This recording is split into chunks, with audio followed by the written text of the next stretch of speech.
वक्फ board जो मर्जी कानून पार्लियामेंट बनाए। अरे जिन्होंने अपने लोगों को पार्लियामेंट में भेजना ही नहीं है और जिनको भेज रखा है, जिनको अपना लीडर बनाया, जिन मौलवियों को, जिन लीडरों को, उनमें से तो किसी ने इस्तीफा ही नहीं दिया। उनमें से तो कोई इस्तीफा दिया ही नहीं किसी ने।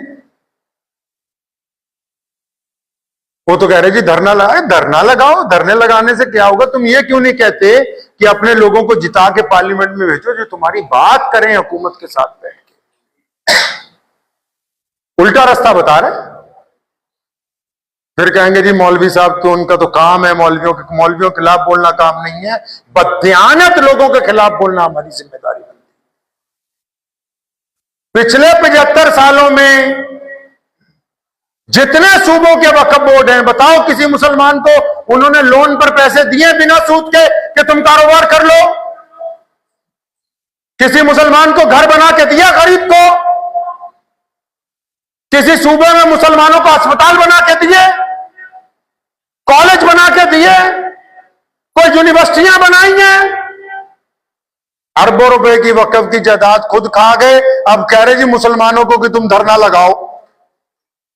धरना गरीब मुसलमान लगाएं, 5 स्टार होटलों में ये ठहरे।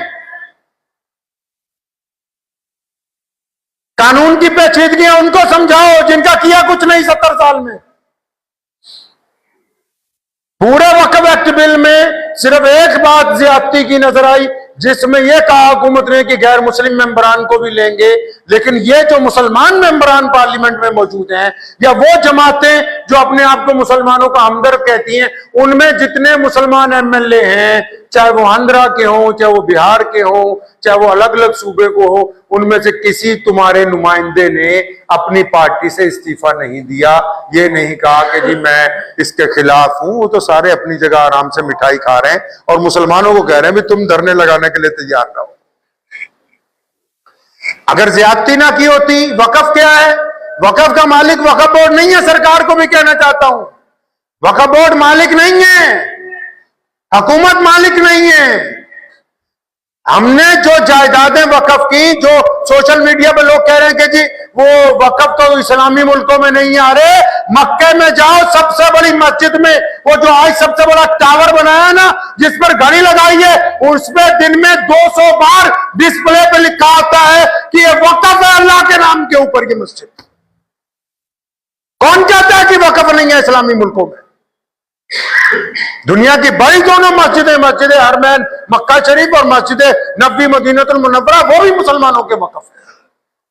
उनमें भी लिख के लगाया गया है कि वक्फ इल्लाह है, ताकि मुसलमानों को पता हो ये किसी बादशाह की मलकियत नहीं है। बादशाह ने लिखा है, जो हमारे एक्ट में कि बादशाह, मक्के का बादशाह कस्टोडियन है। कस्टोडियन मतलब रखवाला है, वक्फ बोर्ड मालिक नहीं है। वक्फ बोर्ड को तो सिर्फ हमने रखवाला बनाया था किस काम के लिए?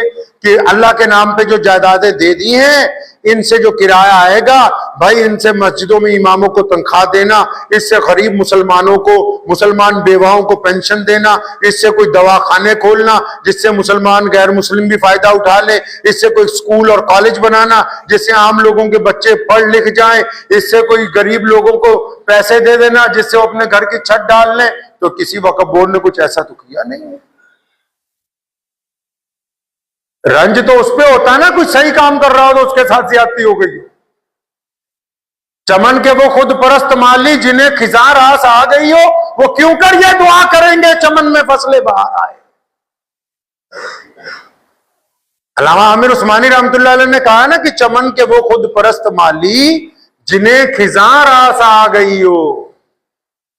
कहता है वो बागीचा होता है ना एक, वो उजड़ जाता है तो उसमें एक माली रहता है, मालिक अलग होता है, माली रहता है उस बागीचे में। अब क्योंकि वो उजड़ गया इसलिए ठेके पे नहीं दिया जा सकता, लेकिन उस माली को इतने फल मिल जाते हैं कि वो अच्छी तरह खाता पीता सारा साल। चमन के वो खुद परस्त माली जिन्हें खिजा रास आ गई हो, वो क्यों कर ये दुआ करेंगे चमन में फसलें बाहर आए।